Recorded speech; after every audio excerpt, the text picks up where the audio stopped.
আমরা মানুষ, মৃত্যু আমাদের জন্য এক অনিবার্য সত্য। কিন্তু মৃত্যুটা যদি হয় অস্বাভাবিক, অমানবিক, মর্মান্তিক, সেটা মেনে নেওয়া অত্যন্ত কষ্টের এবং বেদনাদায়ক। কথাগুলো বলছি ঢাকার মিটফোর্ডে একজন ব্যবসায়ীকে নৃশংসভাবে যে হত্যা করা হয়েছে তাকে নিয়ে। চাঁদা দাবি করেছেন, তিনি চাঁদা দিতে অস্বীকৃতি জানিয়েছেন। এর জন্য এইভাবে বর্বরচিতভাবে, মর্মান্তিকভাবে একজন মানুষকে কি কেউ হত্যা করতে পারে? আমি যখন ভিডিওটা দেখছিলাম আমি পুরো ভিডিও দেখতে পারিনি। আমার কাছে মনে হচ্ছিল এটা দেখার মতো ভিডিও না। এইটা কেমন পাশবিক কাজ ভাই? এইটা কেমন ধরনের মানে হত্যা? একটা স্বাধীন দেশে একজন মানুষ আপনাকে চাঁদা দিবে না বইলা এভাবে মারবেন? এটা কোনো মারার ধরন হইল? আমরা কোন দেশে বসবাস করতেছি? এত বড় একটা অভ্যুত্থান পরবর্তীতে এই সব ঘটনা আমরা দেখতেছি। এটা কি জাতির জন্য লজ্জাজনক না? আমরা কি মানে লজ্জিত না? স্বাধীনভাবে উন্মুক্তভাবে আমরা কি বসবাস করতে পারবো না, চলাফেরা করতে পারবো না? আমরা এখন বাসা থেকে বের হইলেই চাঁদা দেওয়া লাগবো? কেন ভাই, আমরা কি এ দেশের বাসিন্দা না? কিভাবে মারছে ভাই? একটু জাস্ট জাস্ট ইমাজিন, মানুষ কেমনে এইভাবে একটা মানুষকে মারতে পারে? যে মারার তিনি মৃত্যুবরণ করার পরও তাকে যেইভাবে মানে পাথর দিয়ে মারা হচ্ছিল, এটা তো কোনো স্বাভাবিক মানুষের কাজ না ভাই, অস্বাভাবিক মানুষের কাজ, একদম মানে হিংস্র মানুষের কাজ। আমার দেশে আমি চাঁদা দিতেই হইব, এটা কোনো কথা হইলো? সবচেয়ে বড় কথা হলো তার একটা রাজনৈতিক পরিচয় আছে, যে যারা হত্যাটা করেছেন তাদের একটা পরিচয় আছে।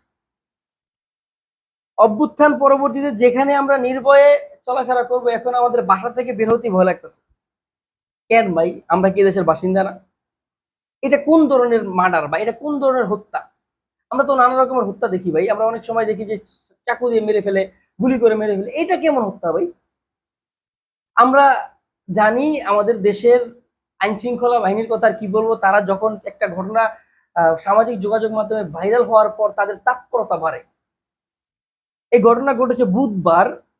সামাজিক যোগাযোগ মাধ্যমে যখন এটা ব্যাপকভাবে ভাইরাল হইলো তখন এটা নিয়ে বেশ তোলপাড়। ইতিমধ্যে আসামিদেরকে গ্রেপ্তার করতে তারা অভিযান চালিয়েছে, অনেকজনকে গ্রেপ্তার করেছে। কিন্তু কেন ভাই ভাইরাল হওয়ার পরই কেন আপনাদের অ্যাকশনে যাওয়া লাগবে? এটা কি সরকারের ব্যর্থতা না? এই সরকারের ব্যর্থতা না? আইন শৃঙ্খলা বাহিনীর ব্যর্থতা না? তারা কি অস্বীকার করতে পারবে? আমরা যখন স্বাধীনভাবে বসবাসই করতে পারবো না, তাহলে আমাদেরকে পাঠিয়ে দেন অন্য দেশে।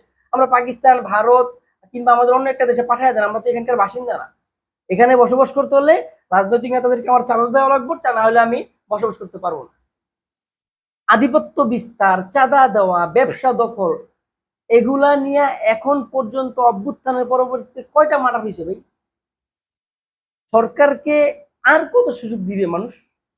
আইন শৃঙ্খলা বাহিনীকে আমরা দেখতেছি যখন একটা ঘটনা ব্যাপকভাবে ভাইরাল হয়, আলোচনা হয়, তখন তারা তৎপর হয়ে যায়। কেন আগে হইতে পারেন না ভাই আপনারা?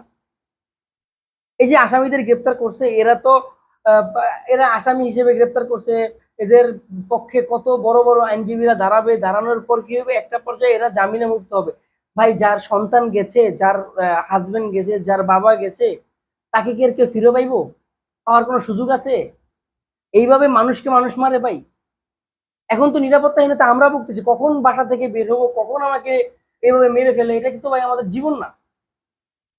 আপনি গ্রেপ্তার করছেন, আদালতে পাঠাইছেন, আদালতের প্রক্রিয়া, বিচারিক প্রক্রিয়া, এদের পক্ষে বড় বড় উকিলরা দাঁড় হবে, দাঁড় হবার পর একটা পর্যায়ে এরা কিন্তু জামিনে মুক্ত হবে। কিন্তু যে চলে গেছে তাকে কি কিন্তু তার পরিবার আর পাবে না, আর পাওয়ার সুযোগও নাই। ভাই, দুই একটা আইন ভঙ্গ করেন না ভাই, এভাবে মানুষকে মানুষ মারে, এদের একজনকে ভাই প্রকাশ্যে ফাঁসি দেন না। আর না হয় জনতার কাছে ছেড়ে দেন, জনতাদেরকে একটা শাস্তি দেখ। এখন আবার জনতা যখন বিচারটা হাতে নিয়ে নিবে, আপনারা বলবেন যে সেটা মব জাস্টিস। এটা ভাই দেশে আমরা বসবাস করার মতো দেশ এটা আমাদের না। আপনারা বলতেছেন স্বৈরাচারকে মুক্ত করেছেন, স্বৈরাচারকে পাঠিয়ে দিয়েছেন, দেশ দেশ থেকে বিতাড়িত করেছেন। কই ভাই, এখন তো নব্য স্বৈরাচার আপনি দাঁড় করাতে সুযোগ দিচ্ছেন। আমরা কি ভাই দেশের বাসিন্দা না? এই লোকটাকে এইভাবে মানুষ মারে ভাই, এত বর্বরচিত ভাবে হত্যা করে। এটা কোনো মানে স্বাভাবিক মানুষের হত্যার করার মতো পর্যায়ে? এরা কি ভাই ড্রাগ অ্যাডিক্টেড নাকি? আবার রাজনৈতিক পরিচয় আছে এদের ভাই, কি অবস্থা ভাই! মানে আপনার রাজনীতি একটা রাজনীতি একটা পদ আছে বা একটা আপনার দলের নেতা হইলে আপনি যারা তারে মানুষ মনে করবেন না? এটা কোনো কথা হইলো? আমরা সরকারের কাছে আহ্বান করব, আবেদন করব, হাত জোর করে আবেদন করব, এই যারা হত্যা করেছে এদের যে বিচারিক যে প্রক্রিয়া, এটা যে কোনো মতে নিরাশ মানুষকে না করে, এদেরকে জনসম্মুখে শাস্তি দেয়। একটা আইন ভঙ্গ করে দেখেন না, একটা অভ্যুত্থান তো আইন মেনে হয় নাই। অভ্যুত্থান যে ঘটছে সেটা তো আইন মেনে করেন নাই, তাহলে তো সরকারকে আর আপনি সরকারকে বিতাড়িত করতে পারলেন না। সবকিছুতেই আপনারা এখন মানে কি বলবো ভাই, রাজনীতি করলে আপনার একটা পেশি শক্তি দেখাইতে হইব, চাঁদা দেওয়া লাগবো।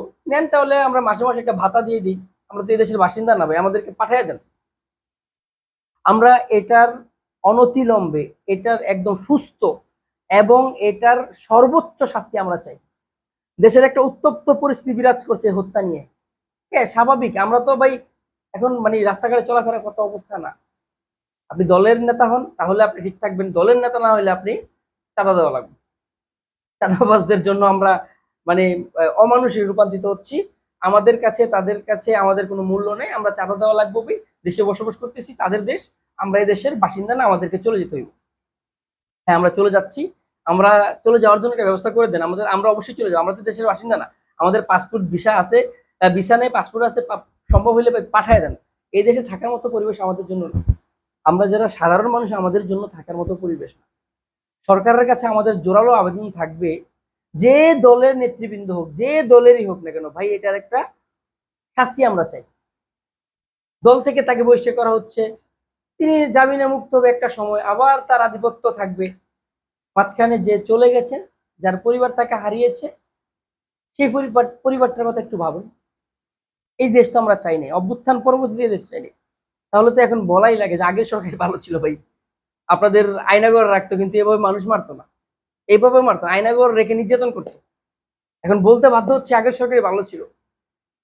আপনাকে নিয়ে গুম করে ফেলাইতো, আপনারা কি নির্যাতন করতো সেটা আমরা দেখতাম না, কিন্তু এটা তো প্রকাশ্যে দেখতেছি।